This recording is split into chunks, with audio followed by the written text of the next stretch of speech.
Oh, hi po mga ka-Diyosa. So, ayan, may comment tayong nakita dito sa TikTok. And thank you so much for asking this kasi bihira ko ma-flex yung product na ito. So, anyways, ito yung sabi niya, "Hello, madam. Pwede niyo po pakita effects sa face nung makeup sunblock. Thanks po." So, ang tinutukoy po ng ating ka-Diyosa ay yung ating pong SCD Sunblock Lotion Body Makeup. So, yes, this is SPF 70 with glittery effect and aloe vera extract na siya. And opo, we can use this on our face and body.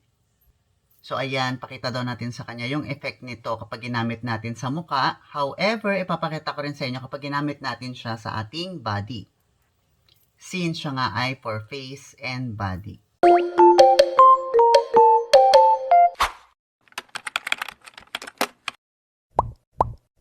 Unahin muna natin siya sa aking dalawang braso para makita niyo yung kanyang instant whitening effect. Since siya nga ay body makeup, hindi lang siya basta sunblock. So, ito yung ginagamit namin, especially ako kapag meron ako mga miski or may mga events and hindi ako feeling maputi that time, ganyan. So, ito yung ginagamit ko. Kung sa body naman, so ayan, ganyan yung itsura niya ha.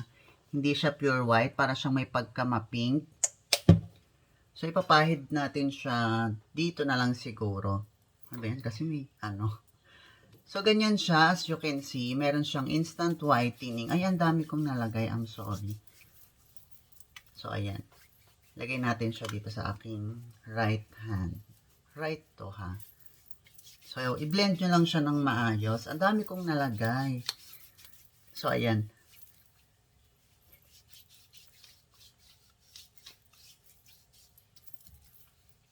So, ayan. Ito yung kanyang before. Ayan yung aking skin. And ito yung kanyang after. So, ayan siya.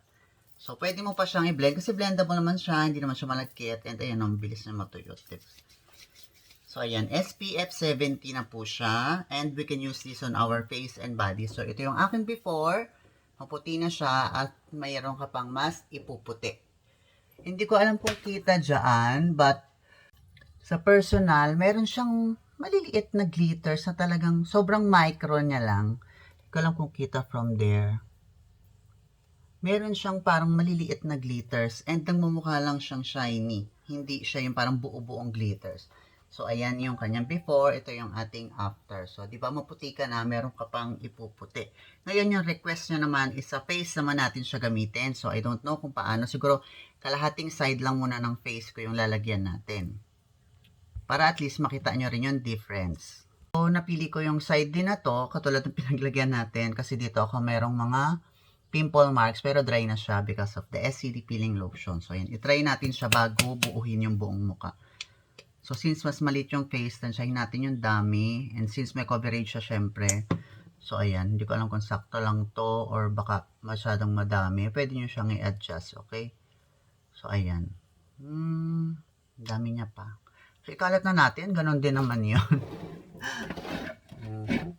Ayan, para makita nyo din dyan. Ayan, tingnan nyo kung mako-cover nyo rin yung mga redness sa face ko. Ayan.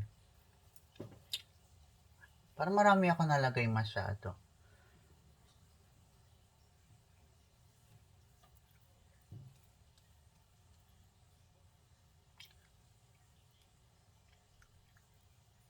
Buuin na nga natin baba ko.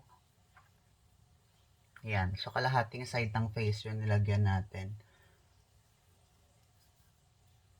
So, ayan, kita pa yung i-cover mo lang. Di ba nakikita pa?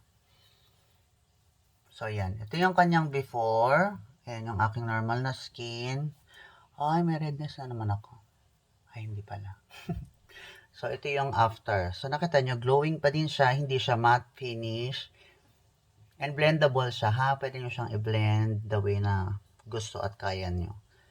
So, ayan. So, kayo rin yung magpapantay, syempre. Para lang siya normal na makeup. Pero, lightweight lang siya sa skin. Kasi kung full coverage yan, syempre heavy yung pakiramdam since full coverage. So, ayan, as you can see, glowing pa rin yung skin mo and para siyang walang nakalagay, di ba? You just have to blend it, syempre, since tinted nga yan. So, ito yung before, ito yung after. So, ayan. Ito po yung ating SCD Sunblock Lotion Body Makeup Ultimate Protection SPF 70. So, huwag na natin lagyan yung kabila ha. Before, after, before, and after. So, yun lang mga kajosa, and have a great day po. Bye-bye!